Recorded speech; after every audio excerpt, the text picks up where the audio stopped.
Assalamualaikum warahmatullahi wabarakatuh. Alhamdulillahirabbil alamin wa bihi nasta'inu ala umuri dunya waddin wa ala alihi wa sahbihi ajma'in.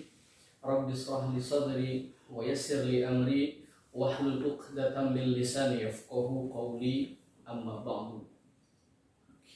Yang terhormat, yang saya hormati Bapak Kepala Sekolah Madrasah Aliyah As-Sahih Kiai Haji Robby Samsi, yang terhormat Wakil Kepala Sekolah Raden Muhammad bin Miftah. Semoga Allah berikan umur panjang, luas rizkinya, amin Allahumma amin.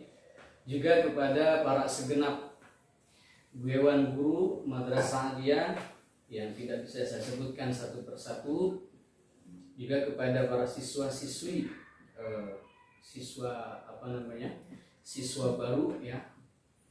Sebelumnya saya mengucapkan selamat datang, selamat bergabung kepada siswa-siswi baru Madrasah Aliyah As-Sahih.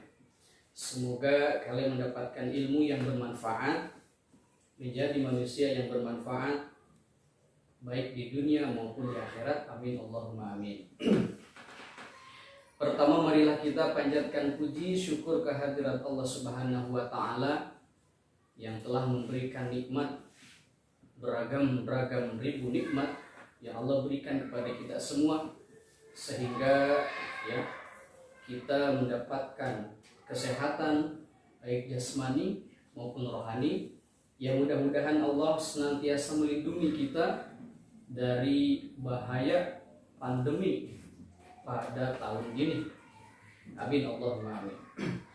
Salawat dan salam juga marilah kita haturkan kepada Nabi Agung Nabi Muhammad sallallahu alaihi wasallam, juga kepada para keluarganya, para sahabat, para tabi'in. Semoga kita mendapatkan syafaat dari Nabi Muhammad sallallahu alaihi wasallam, amin Allahumma amin. Siswa-siswi baru ya dalam kegiatan ini adalah kegiatan bersama atau masa ta'aruf ya, masa ta'aruf madrasah, betul ya, masa ta'aruf madrasah SMA As-Sahih Citerep. Pada materi kali ini nanti kita akan menjelaskan atau berdiskusi ya soal ukhuwah Islamiyah, ukhuwah wataniyah, dan ukhuwah basyariah. Ada 3 komponen yang nanti ke depan akan kita bahas. Untuk yang pertama yakni ukhuwah Islamiyah, bahwa Islam bukan hanya berbicara soal akidah, Islam bukan hanya berbicara soal syariah, tetapi Islam juga di sana ya, atau inti dari Islam banyak sekali diantaranya yaitu ukhuwah ya. Lebih masuk pada yang lebih fokus lagi adalah ukhuwah Islamiyah. Kalau hanya berbicara soal tauhid, berbicara soal neraka, surga, tentang syariat, haram, halal, mubah, dan lain sebagainya, sehingga tidak berwarnalah kehidupan apabila hanya mengajarkan tauhid dan syariat. Tetapi jauh dari itu, Islam mengajarkan kepada kita akan pentingnya ukhuwah, akan pentingnya interaksi antara satu manusia dengan manusia yang lainnya. Nanti ada ukhuwah basyariah. Ada lagi ukhuwah wataniyah, yaitu persaudaraan sesama anak bangsa. Itu nanti kita akan berbicara ke depan. Untuk mempersingkat waktu, yang pertama akan kita bahas soal ukhuwah Islamiyah. Tadi sudah kita singgung sedikit bahwa arti dari ukhuwah adalah persaudaraan. Ukhuwah ya, kalau yang nanti ada pelajar yang sudah belajar bahasa Arab, yang sebelumnya MTS atau yang sebelumnya juga pernah MI, sudah tidak asing lagi kita mendengar istilah ukhuwah, entah di pengajian, entah di sekolah yang tadi MTS atau MI, entah di ceramah-ceramah agama lainnya, Kita sering mendengar istilah ukhuwah yang artinya persaudaraan, atau ditambahi dengan Islam ya, artinya persaudaraan sesama umat muslim. Islamiyah artinya nisbat Islamiyah, jadi maksudnya muslimnya orang-orang Islamnya, jadi persaudaraan antar umat Islam. Apa dasar hukumnya? Dasar hukumnya ada pada surat Al-Hujurat ayat 6. Artinya sesungguhnya orang-orang mukmin itu bersaudara. Ya, mukmin satu dengan mukmin lainnya bersaudara. Artinya saudara, satu senang, yang lain juga senang. Yang satu susah, yang lain ikut susah, sehingga nantinya saling membantu, saling empati, saling peduli. Itu ya dalam surat Al-Hujurat. Sesungguhnya orang-orang mukmin itu bersaudara. Karena itu damaikanlah saudaramu yang berselisih satu sama lain, punya teman, punya tetangga, sama-sama Islam berantem, musuhan, alim saling katanya, ngomong ya. Damaikanlah, ya, dan bertakwalah kepada Allah agar kamu mendapatkan rahmat. Ya, ketika saya bilang satu sama lain tidak ada saling berbuat baik atau bahkan bermusuhan, maka damaikanlah, karena mereka itu adalah saudaramu se-Islam. Ada lagi hadis yang diriwayatkan oleh Imam Tirmidzi yang artinya antar orang mukmin layaknya bangunan, kalbunia, bangunan yang saling menguatkan satu dengan yang lainnya. Lihat bangunan ya, sekolah itu bangunan, kemudian gedung-gedung itu bangunan.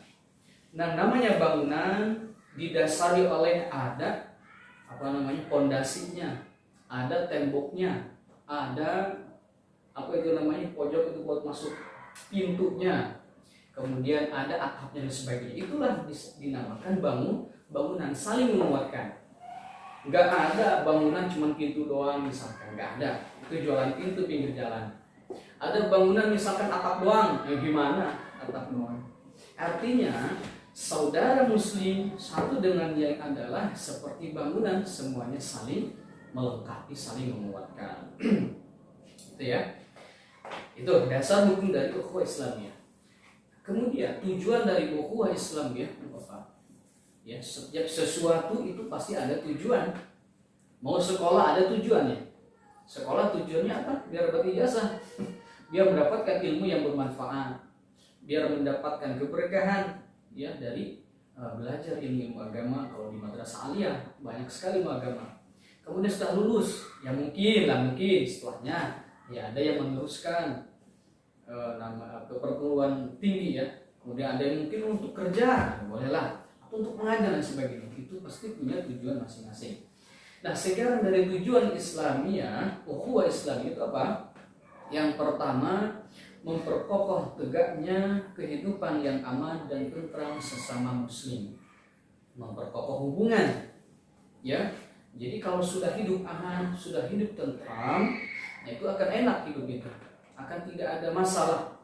Ya, meskipun kehidupan mesti ada masalah ya, minimal ada saling menguatkan tadi sesama orang Islam. Itu salah satu tujuan dari ukhuwah Islamiyah. Apa tadi? Memperkokoh tegaknya kehidupan yang aman dan tentram sesama muslim. Tujuan yang berikutnya, menumbuhkan sikap solidaritas dan kepedulian sesama mukmin. Kalau tadi kalbunia seperti bangunan, ya satu perlu apa? Ya, yang sakit misalkan saudaramu sesama Islam sakit, ya tentu dijenguk, atau misalkan tidak punya uang untuk berobat, kalian kasih pinjam dan sebagainya. Nah, menumbuhkan sikap solidaritas. Ya. Tujuan berikutnya ada lagi mewujudkan kehidupan yang harmonis sesama muslim.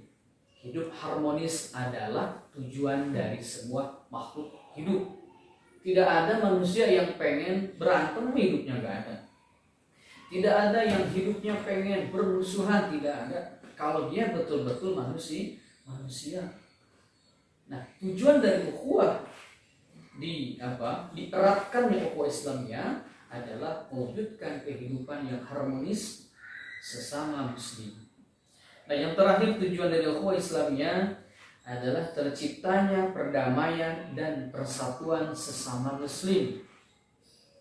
Ketika umat muslim diserang oleh mungkin di luar musuh, di luar Islam atau musuh Islam, ingat ya, diserang bukan menyerang ya. Ya, kalau ukhuwah Islamiyah sudah terjalin dengan sangat kuat, ya, maka akan terciptanya perdamaian dan persatuan. Mungkin sebelum menyerang itu akan takut terhadap orang Islam, sehingga tidak jadi untuk menzalimi umat Islam. Karena apa? Karena sudah bersatu, ya, karena sudah kuat sesama muslim. Itu dasar hukum, kemudian tujuan dari ukhuwah Islamiyah. Berikutnya ada yang namanya ukhuwah watoniyah. Tulisan kalau Arabnya waw, to, nun, ya, tak domir ya, ya, namanya ha ya, ada tak domir, tak marbutoh, tak domir bukan tak domir, tak marbutoh yang bulat ya, watoniyah. Itu artinya persaudaraan, apa tadi?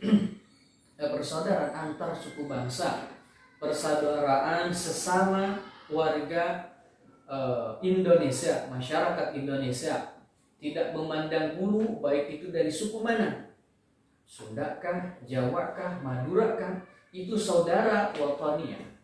Atau bahkan bukan suku tetapi agama, baik agama Islamnya, agama Kristennya, Buddha, Konghucu, Katolik dan lain sebagainya, itu adalah saudaramu satu negara, persaudaraan antar satu bangsa. Ya, tidak memandang bulu, saya mah saudaranya mau Islam doang, nggak bisa begitu. Karena kita hidup di Indonesia yang hidupnya beragam sekali suku bangsa dan agama. Gitu ya. Jadi apa itu ukhuwah wataniyah? Ukhuwah wataniyah adalah persaudaraan yang didasarkan oleh bingkai kebangsaan dan keturunan dalam satu negara. Satu negara bersaudara, ada negara lain yang menyerang atau mengganggu, kita kalau sudah punya ukhuwah wataniyah, kita akan bersatu untuk menakalnya atau untuk melawannya. Itu ya definisi dari ukhuwah wataniyah. Apakah ada dasar hukumnya dalam Al-Quran? Ada, masih dalam surat Al-Hujurat ayat 13. Bagaimana bunyinya? Wahai manusia, sesungguhnya kami telah menciptakan kamu dari seorang laki-laki dan seorang perempuan, kemudian kami jadikan kalian berbangsa-bangsa dan bersuku-suku. Ya, manusia walaupun sama zatnya manusia, tetapi Allah ciptakan berbeda-beda bangsa, berbeda-beda suku. Untuk apa? Agar kalian saling mengenal. Lita'arafu, untuk kalian saling mengenal. Buat apa saling mengenal? Ya, banyak sekali tujuan manfaat dari saling mengenal. Ya, salah satunya tadi untuk menguatkan dalam satu bingkai negara. Ya, contohnya di Indonesia banyak sekali kita mengenal suku Jawa, kita suku Batak, suku Ambon, Sunda dan lain sebagainya, untuk memperkokoh persaudaraan, memperkokoh kehidupan berbangsa dan bernegara. Gitu ya, kita ta'aruf. Ya. Sesungguhnya yang paling mulia di antara kamu insya Allah ialah yang paling bertakwa. Enggak, saya paling sukunya paling mulia misalkan. Ini dalam apa ya? Dalam bingkai Islam ya. Suku ini tidak. Tapi kata Allah, yang paling bertakwalah yang paling baik, yang paling mulia di sisi Allah. Bukan dilihat dari harta yang banyak, bukan dilihat dari kedudukan yang tinggi, ya, teman yang banyak, atau harta yang melimpah, bukan begitu. Allah tidak melihat itu, tetapi melihat dari seberapa banyak takwanya kalian kepada Allah. Itu ya, paling mulia di sisi Allah. Sungguh Allah Maha mengetahui dan Maha teliti. Itu dasar dari ukhuwah wataniyah. Lita'arufu, tadi poinnya lita'arufu. Kemudian ada hadis ya yang diambil dari kitab Mukhtarul Ahadits ya. Barang siapa menyakiti penduduk Madinah ketika itu ya, karena Nabi ada di Madinah, maka Allah akan menyakitinya, mendapat laknat dari Allah dan para malaikat semuanya, tidak diterima ibadah sunnah dan wajibnya. Barang siapa menyakiti, satu bangsa, suku ini menyakiti suku lain dan lain sebagainya, suku dan lain-lainnya gitu ya, saling menyakiti, maka Allah akan memberikan laknat, tidak di dunia ya, nanti di akhirat. Artinya apa? Sesama anak bangsa, ya, setanah air yang seharusnya membuat bangga para founding father atau pendiri negara kita ya, itulah arti dari hadis tersebut. Jangan saling beribut, jangan saling mencela, harus bangkit ya antar anak bangsa ya setanah air. Nah itu sudah dasarnya, dasar ukhuwah wataniyah. Apa tujuan ukhuwah wataniyah? Yang pertama, mengokohkan bingkai persaudaraan sebangsa dan setanah air. Mengokohkan bingkai persaudaraan. Berulang-ulang saya katakan, ya, seperti bangunan, suku satu dengan suku yang lainnya, agama satu dengan agama lainnya, tidak saling mencela, tidak saling ribut, tidak ada konflik, maka negara tanah air kita akan kokoh, tidak mudah digoncang, tidak mudah dijajah lagi oleh negara-negara lain, negara suku yang lainnya. Nah, yang kedua, apa tujuan? Menguatkan tali persatuan dan kesatuan sebangsa setanah air. Sama tadi ya.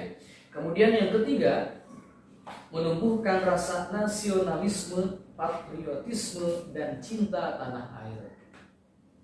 Ya, kalau negaranya mungkin hanya salah satu agama, negara agama, mungkin tidak seperti Indonesia yang damai, yang tidak ada perpecahan ya. Kalau misalkan hanya negaranya suku doang, yang tentu akan perang antar suku dan lain sebagainya. Nah, tetapi di sini adalah mempunyai jiwa nasionalisme, jiwa kebangsaan, ya, yang bersatu untuk memajukan Indonesia. Memajukan Indonesia. Itu punya rasa jiwa nasionalisme. Harus punya. Siapapun itu, orang mana itu, apapun agamanya. Karena di Indonesia ini adalah negara Pancasila, bukan negara suku, bukan negara agama, maka jiwa nasionalisme itu harus tumbuh dari kecil sampai yang tuanya, ya, apalagi pelajar yang bakal menjadi pemimpin di kehidupan selanjutnya, yang berikutnya, karena yang sudah tua sudah mati, sudah pada meninggal. Jadi kalian menjadi pemimpin ke depan harus punya jiwa nasionalisme, bela agama, patriotisme, gitu ya. Jangan sampai kumaha negara malah gitu. Kau boleh begitu. Harus punya jiwa nasionalisme untuk membela tanah air yang tercinta. Itu ya. Itu dari tujuan ukhuwah wataniyah. Yang terakhir ada ukhuwah insaniyah atau ukhuwah basyariyah.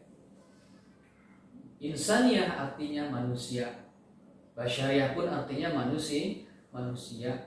Ya, insan atau basyar itu sama saja, artinya manusia. Tapi biasanya kalau basyar itu menunjukkan manusia yang secara nyata bentuknya, ada matanya manusianya, ada hidungnya, ada rambutnya, ada tangannya. Itu basyar, bahasa Arabnya manusia basyar. Apa insan secara akhlak, secara dalamnya ya, spiritualitas, itu insan. Tapi sama, insan dengan basyar artinya manusia. Jadi ukhuwah insaniyah atau basyar adalah persaudaraan yang dilandasi atas dasar kemanusiaan sesama manusia. Ada dasarnya, ada dalam hadis riwayat At-Tabrani, siapa yang datang pada kalian dengan baik, maka balaslah dengan kebaikan pula. Maka jika kalian tidak menemukannya, maka doakanlah dia.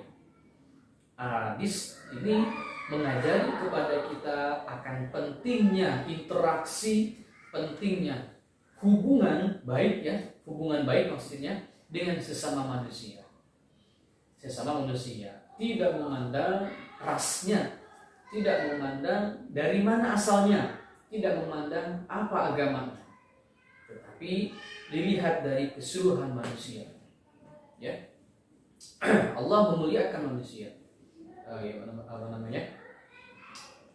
Kemudian hadis yang berikutnya, siapa yang bermusyawarah dengan sesama muslim, maka Allah akan membukakan jalan bagi persoalan. Sesama muslim kalau misalkan bermusyawarah, sesama manusia memecahkan suatu permasalahan, maka Allah akan memberikan jalan keluarnya.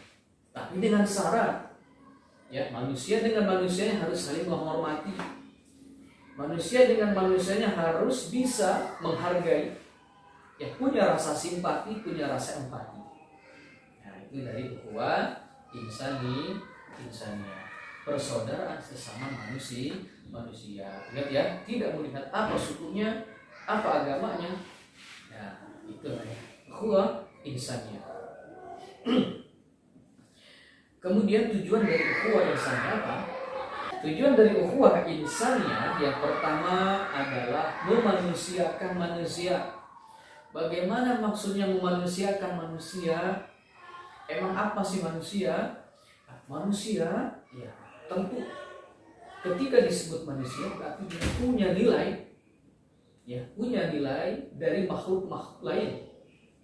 Ya, di dunia ini kan bukan hanya manusia yang hidup. Ada manusia, ada hewan, ada binatang, sama, ada tumbuhan, ada makhluk lain, jin, ada setan, iblis dan sebagainya. Nah, sekarang manusia makhluk sosial, manusia makhluk yang memang harus peduli, manusia punya nilai, manusia punya pikiran, ya, bukan hanya insting yang hanya pada binatang, tapi punya pikiran, punya akal. Nah, mana bisa membedakan mana yang hak, mana yang batil, mana yang baik, mana yang buruk, itu manusia. Ya, kalau buruk saja nggak ada gitu. Kalau baik saya tidak ada. Ya, kalau baik mulu mungkin malaikat. Kalau jelek mulu mungkin namanya setan. Tetapi manusia makhluk yang unik. Ada pada manusia semuanya sifat baik dan sifat jelek. Tetapi manusia diberikan akal, diberikan pilihan oleh Allah, diberikan daya. Itulah manusia. Ya, bagaimana manusia sejatinya? Ya, itu manusia yang bermanfaat. Itulah manusia yang namanya manusia yang saling bisa menghargai, manusia yang bisa membedakan mana baik dan buruk, itu namanya manusia. Nah, dari tujuan ukhuwah insaniyah adalah memanusiakan manusia. Mungkin tadinya manusia itu belum baik, masih takabur, masih sombong dengan manusia yang lainnya misalkan. Nah, adanya ukhuwah insaniyah itu adalah untuk memanusiakan manusia. Tujuan berikutnya menghargai perbedaan karakter masing-masing individu. Jelas rambut hitam sama hitamnya, tetapi pikiran, watak itu berbeda. Matanya sama ada dua misalkan, ya, tangannya pun ada dua manusia, tetapi watak karakter itu berbeda. Adanya ukhuwah insaniyah, persaudaraan sesama manusia, adalah untuk menghargai perbedaan karakter masing-masing individu. Yang ketiga, merasa bagian dari manusia. Ya, tadi saya bilang manusia itu yang begini, bukan yang begitu. Yang jelek-jelek maksudnya begitu itu. Manusia harus bagian dari manusia, merasa dari bagian manusia. Ya, kalau jelek terus merasa bukan manusia kayak ini. Apa namanya? Kalau yang berbuat jelek terus, ya. Yang terakhir, ya, tujuan dari ukhuwah insaniyah berperilaku dan berakhlak kemanusiaan. Sekali lagi, tidak pandang bulu ketika berbuat baik. Ya, maksudnya tidak pandang bulu melihat dari mana asalnya, siapa keturunannya. Ketika kita berbuat baik, lakukanlah. Paham ya? Itu adalah ukhuwah insaniyah. Mungkin hanya itu ya, sedikit berbicara ukhuwah Islamiyah, ukhuwah wataniyah, ukhuwah insaniyah. Mudah-mudahan kita menjadi umat Islam yang memang punya jiwa ukhuwah, jiwa persaudaraan, punya sifat empati, simpati. Pun demikian dari wataniyah sebagai bangsa masyarakat Indonesia menjadi punya sikap yang nasionalis, patriotis, ya, sehingga kita peduli dengan negara kita. Yang terakhir itu semoga kita menjadikan manusia yang betul-betul manusia, bukan manusia setengah manusia. Gitu ya. Itu saja yang bisa saya sampaikan. Kurang lebihnya mohon maaf. Bila ada yang tanyakan silakan. Jangan banyak-banyak tanyanya, jangan sulit-sulit.